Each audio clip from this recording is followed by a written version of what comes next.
Hello అందరికీ welcome back to my channel.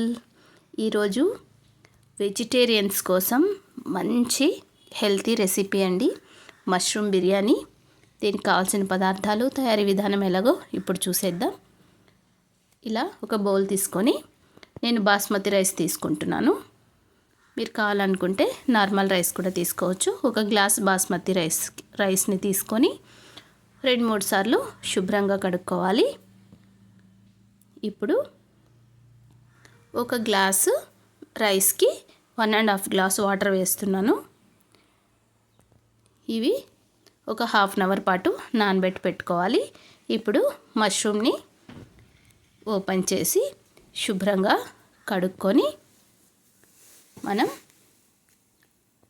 వీటిని చిన్న చిన్న ముక్కలుగా కట్ చేసుకొని రెడీగా పెట్టుకోవాలి. ఇలా ఉంటే సరిపోతుందండి. ఇవి ఉడికిన తర్వాత చాలా చిన్నగా అయిపోతాయి అన్నమాట. ఇప్పుడైతే ఎక్కువగా కనిపిస్తున్నాయి. ఇప్పుడు స్టవ్ వెలిగించి కుక్కర్ పెట్టుకొని ఆయిల్ వేసుకోవాలి. ఈ ఆయిల్ హీట్ అయిన తర్వాత 4 లవంగాలు, దాల్చిన చెక్క, 2-3 యాలకులు వేసుకోవాలి. ఇవి కొంచెం ఫ్రై అయినాక సన్నగా కట్ చేసి పెట్టుకున్న ఆనియన్స్ కూడా వేసుకొని ఇలా గోల్డెన్ బ్రౌన్ కలర్ వచ్చే వరకు ఈ ఆయిల్లో వేయించుకోవాలి.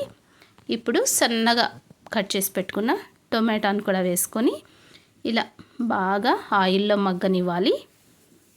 ఇలా బాగా మగ్గిన తర్వాత కొద్దిగా పసుపు యాడ్ చేసుకోవాలి. నిజంగా చాలా టేస్టీగా ఉంటుంది, అందరూ ట్రై చేయండి. ఇప్పుడు అల్లం వెల్లుల్లి పేస్ట్ కూడా వేసుకోవాలి. వీటన్నిటిని మనం ముందుగా రెడీ చేసి పెట్టుకున్నాం అనుకోండి, హాఫ్ అన్ అవర్ కంటే ఎక్కువ పట్టదు బిర్యానీ. ఇప్పుడు సన్నగా కట్ చేసి పెట్టుకున్న మష్రూమ్ని కూడా వేసేసుకొని ఇలా బాగా మగ్గనివ్వాలి. ఇప్పుడు ధనియా పౌడర్, రెడ్ చిల్లీ పౌడర్, అలాగే గరం మసాలా పౌడర్ కూడా వేసుకొని ఈ నీళ్ళన్నీ కూడా బాగా ఇంకిపోయే వరకు మనం వేయించుకుంటూ ఉండాలి.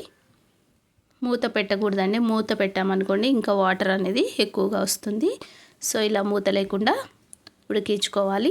ఇప్పుడు తగినంత ఉప్పు వేసుకొని కొత్తిమీర కూడా వేసుకొని కలుపుకోవాలి. మనకు ఆల్మోస్ట్ వాటర్ అంతా ఇంకిపోయింది చూసారా. ఇప్పుడు ముందుగా నానబెట్టి పెట్టుకున్న బాస్మతి రైస్ని వేసేసుకోవాలి.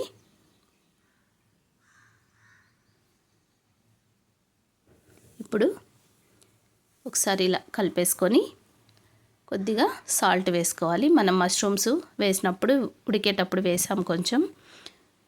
ఫైనల్గా లెమన్ పిండుకోవాలి, ఎందుకంటే పొడి పొడిగా రావడం కోసం నేను లెమన్ వేస్తానండి. ఇప్పుడు మూత పెట్టుకొని మీడియం ఫ్లేమ్లో ఒక 2 విజిల్స్ వస్తే సరిపోతుందండి. ఇప్పుడు ప్రెషర్ తీసి చూద్దాము. చూసారా ఎంత పొడి పొడిలాడుతూ చాలా బాగా వచ్చింది రైస్. చాలా బాగుంటుందండి, వెజిటేరియన్స్కి బెస్ట్ రెసిపీ అని చెప్పాలి. ఇప్పుడు ఈ రైస్ని ఒక బౌల్లోకి తీసేసుకుందాం. చాలా చాలా టేస్టీగా ఉంటుంది. ఇది రైతాతో కానీ ఏదైనా మసాలా కర్రీతో కూడా బాగుంటుంది. దాల్చాతో కూడా చాలా బాగుంటుందండి. ఫైనల్గా కొత్తిమీరతో గార్నిష్ చేశాను. లుక్ అయితే ఇలా ఉందండి. ఎలా వచ్చింది చెప్పండి. వీడియో నచ్చితే లైక్, షేర్ అండ్ సబ్స్క్రైబ్. మీరు కూడా చేసి ఎలా వచ్చిందో కామెంట్ బాక్స్లో కామెంట్ చేయండి. Thank you for watching.